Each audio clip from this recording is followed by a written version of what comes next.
আমাকে এই খবর আসছে যে আপনি ছাত্রদের গুলি করার পর্যন্ত নির্দেশ দিয়েছেন। আপনি ছাত্রদের গুলি করার পর্যন্ত নির্দেশ দিয়েছেন। আপনারা যেদিনকে আমাদেরকে সাদা গাড়ির মাধ্যমে তুলে যাওয়ার প্ল্যান করছিলেন যে আপনাদের প্রশাসনের সিটিএসপির মাধ্যমে আমাদের তুলে নিয়ে যাবেন, সেদিনকে আমরা বলছি আমরা ভার্সিটির অথরিটি ছাড়া যাবো না। কারণ এই পুলিশ বাহিনী 16 বছর ধরে জনগণের কাছ থেকে গ্রহণযোগ্য ধারাইছে। আপনি শিওর? আপনারা এখন ভয় পান রাস্তায় নামতে, লজ্জা লাগে আপনাদের যে আপনারা এই ড্রেস পরে রাস্তায় নামতে আপনাদের লজ্জা লাগে। তার চেয়ে বড় কথা হচ্ছে আপনারা ওই দিনকে এস এম কামাল সহ কিছু আতিপাতি নেতা এদের সামনে আমাদের সাথে খারাপ ব্যবহার করছে। আপনারা প্রশাসনের কেউ কি প্রতিবাদ করছেন? প্রশাসনের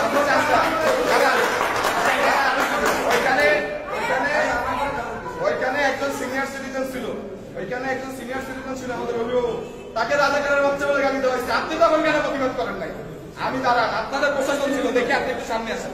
লজ্জা করতেছে, সামনে আসেন, এখানে আসেন। প্রশাসনের চামচারা যারা আছেন এখানে ভবিষ্যতে খাওয়াবে না, এটা তো আমরা ভাবতে পারি।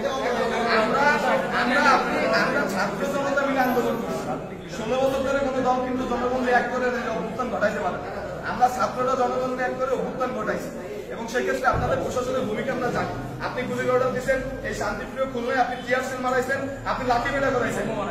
ফলাফল কি হয়েছে? খুলনা ছাত্র সমাজে ব্যানারে আপনারা দুষ্কৃতিকারীদের সুযোগ করে দিচ্ছেন, যে দুষ্কৃতিকারীরা আপনাদের সদস্যরাই মারছে। ওখানে কোনো ছাত্র সমাজ বানে নাই, আপনারা সুযোগ করে দিচ্ছেন। আপনারা এত বড় পড়াশোনা করে যান, আপনারা বুঝেন না দেশের মানুষের জন্য কর্তব্য কি। স্বরাষ্ট্র মন্ত্রণালয়ের আন্ডারে আপনারা দেখেন, আপনারা শুধু নির্দেশ পালন করছেন, আপনারা কুকুরের মতো নির্দেশ পালন করছেন। একটা রুটি দিচ্ছে, আপনারা রুটি কুকুরের মতো এভাবে খাইছেন। আপনাদের এই পুরো প্রশাসন, ক্যাম্পাসে যারা আছে, খুলনায় যারা আছে, আমরা এই পুরো প্রশাসন বদলি করবেন, নতুন প্রশাসনের সাথে আমরা মিটিং করবো। এছাড়া আমরা কোনো মিটিং করবো না।